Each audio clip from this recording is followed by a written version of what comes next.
Hi, everybody. My name is Rakefet. I'm from Volcani Center in Israel. And thank you for the opportunity to present our research in my lab. So in my lab, we study genetic approaches that utilize actually a natural genetic diversity that we have in the forest to mitigate the effect of climate change. So some of the study we do is about assisted migration of genetic material from elsewhere. Most of the forests in Israel are planted, so this is a good opportunity for us to analyze assisted migration effects. And also we study a characteristic of trees that confer resistance to climate change by means of drought resistance. In addition, we also study genetic diversity, increase genetic diversity, and also we find ways to maintain the genetic diversity that we have in the forest. So today I'll talk about increasing genetic diversity by means of hybrids. Because in Israel we have a planted forest mainly of pines, Pinus halepensis and Pinus brutia. We started to see natural occurring hybridization in the forest. So if we look at the map of Israel, it's a very small country, but we have a very unique or maybe very steep climatic gradient. It goes from almost 1,000 millimeter annual rain down to zero, but trees, as you see in the middle image, you see all the green parts are most of them are planted forest, and we don't have some are agriculture, of course, but there are also planted forests. We don't have forest at the very dry part, which is desert.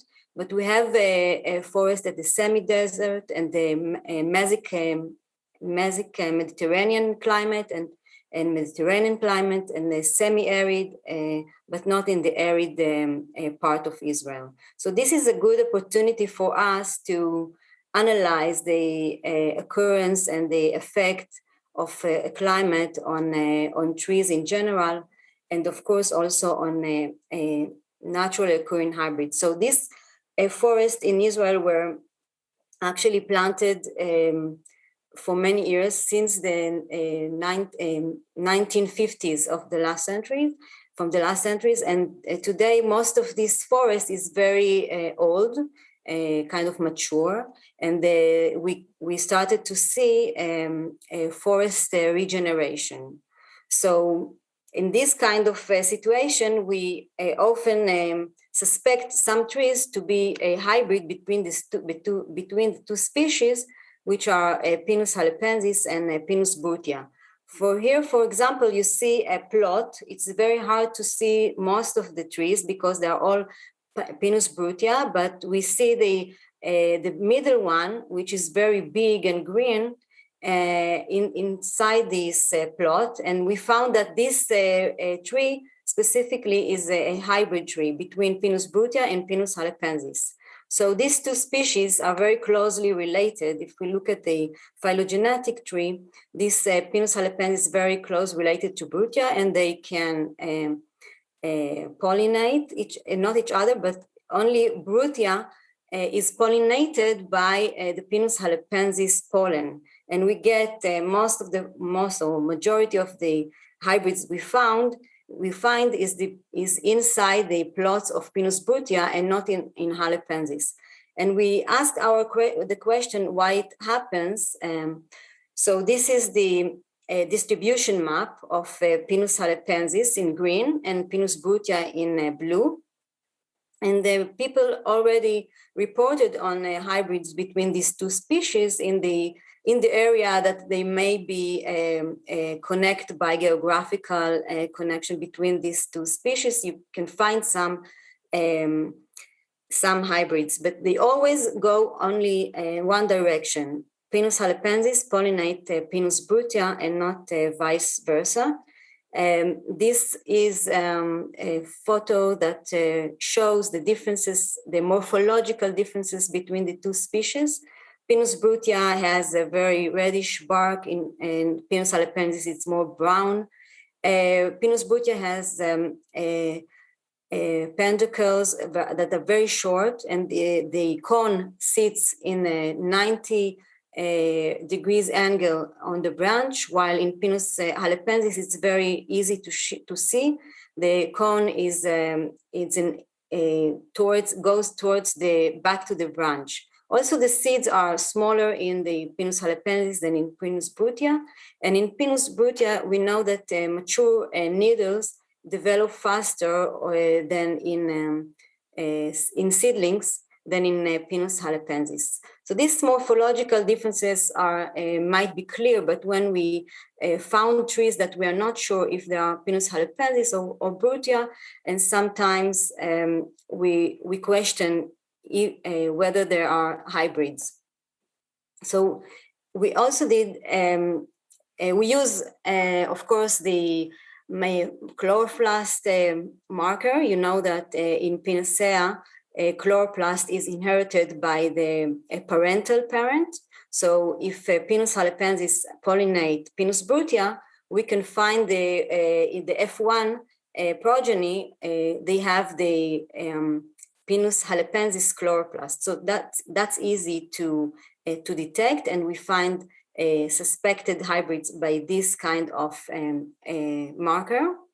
And we also made some observation in the field, like we analyzed the flowering phenology of both species, and we found that it was very obvious to see that Pinus halepensis flowers much earlier than Pinus brutia.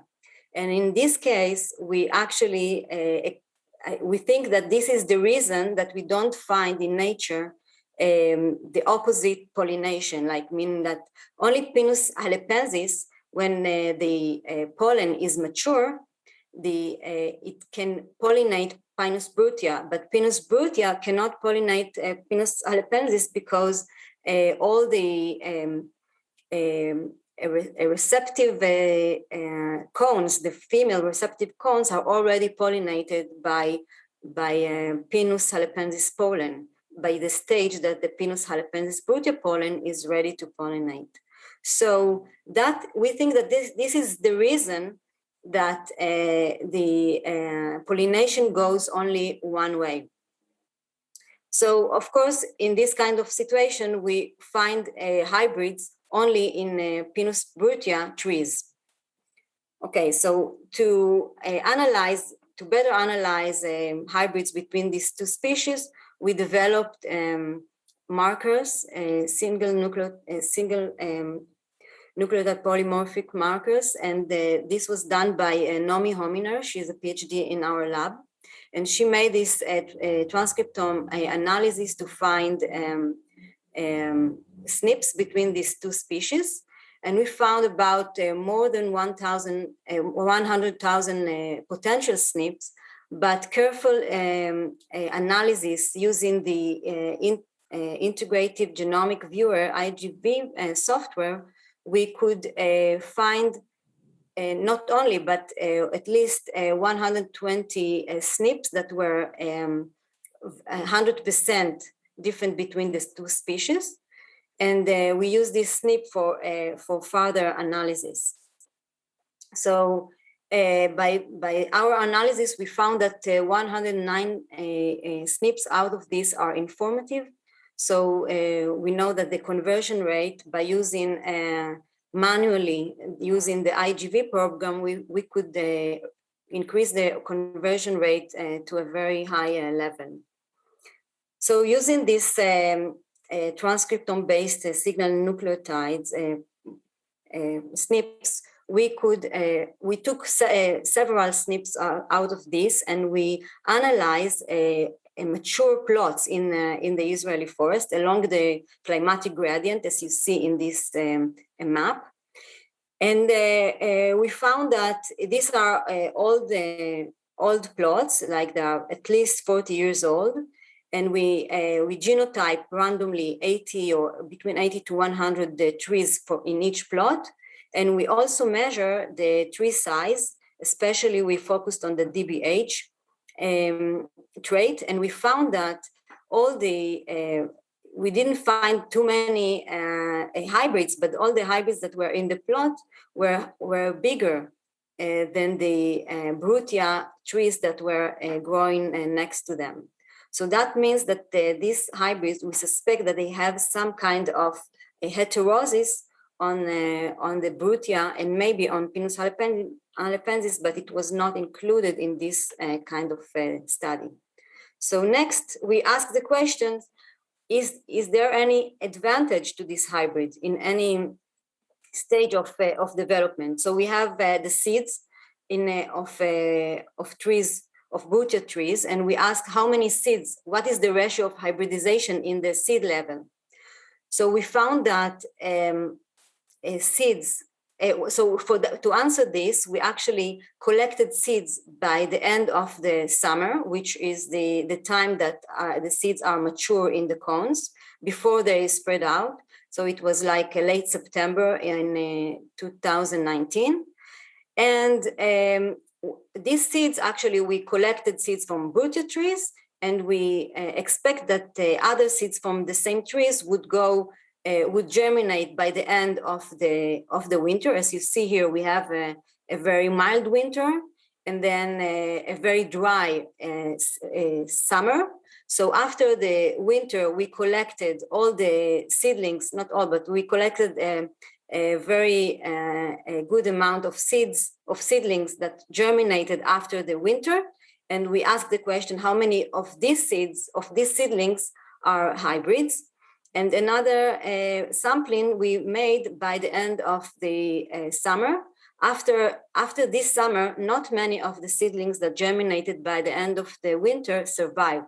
So we wanted to know how many of these mature plantlets survived, and is any advantage to the hybrids in this kind of conditions. So that was the sampling. And then we genotyped all these samplings. We had it depends on the amount of the seeds and the seedlings we had in the forest, but we measure a different amount in each plot. We did the same analysis in 4 different plots. And we found that we didn't find too many, the ratio of hybrids in the seeds was low, because we have, of course, a lot of seeds, and germinating seeds had a much more hybrid ratio. And also the plantlets that survived the summer had a very high ratio of hybrids. And that means that the hybrids have an advantage over the Pinus halepensis or Pinus brutia to survive and to germinate and to survive the summer.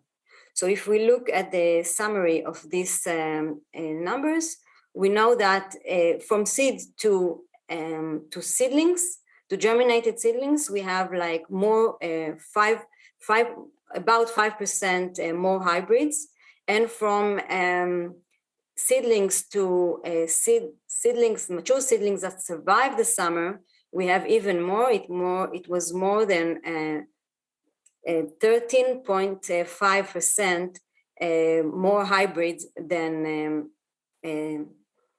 Pinus brutia. We found more in this, between these 2 stages. I mean, like more hybrids were in the mature seedlings, meaning that these seedlings can survive the summer easily than the Pinus halepensis or Pinus brutia. We know that Pinus halepensis also survived the summer, and we know this species is well known to be drought adapted. But we can see that the hybrid has an advantage similar or maybe a little bit more than like Pinus halepensis, and better than Pinus brutia. So we took this, the seedlings that we collected from the cones, we grew them in screenhouse, and we measure several parameters. And we found that we measured the total weight, the root to shoot ratio, the volume, and we also measure the juvenile needles as opposed to the total needles ratio. And we found that some features are similar to Pinus halepensis in the hybrid. If we look at the Pinus halepensis seeds, and most of these are half siblings, so it's a very good comparison to make, and not just in the forest when we don't really know where the trees came from. So here we have Pinus halepensis, Pinus brutia in the hybrid, and we found that some traits are similar to Pinus halepensis and some traits are similar to Pinus brutia. About the juvenile needles to total needles ratio, we found that this trait was similar, not similar, but in between the two species. So we know that if you look at this picture, Pinus brutia developed mature needles much earlier than the Pinus halepensis trees. Mature needles are more resistant to drought, but they require much more energy to generate them.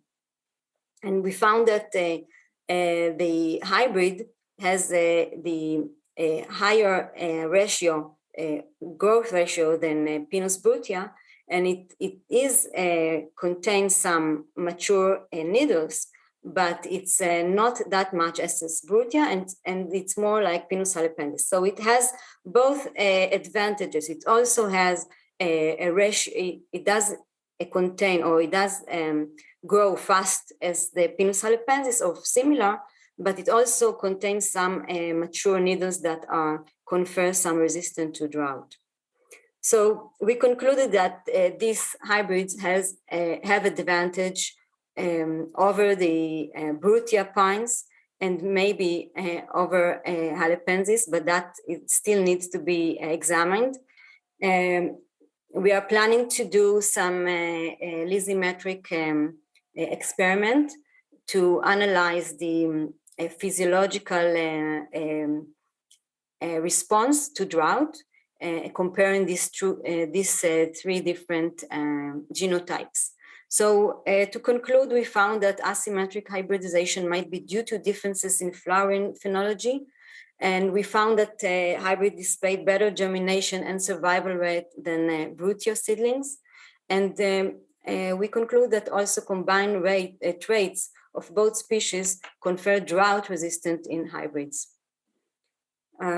So by this, I want to thank you for your attention, and thank my lab members, and Joseph Ryo, Yagil Osem, Yossi, Moshe, and more Ashkenazi that are part of this research, and of course to Kakal JNF for funding the research.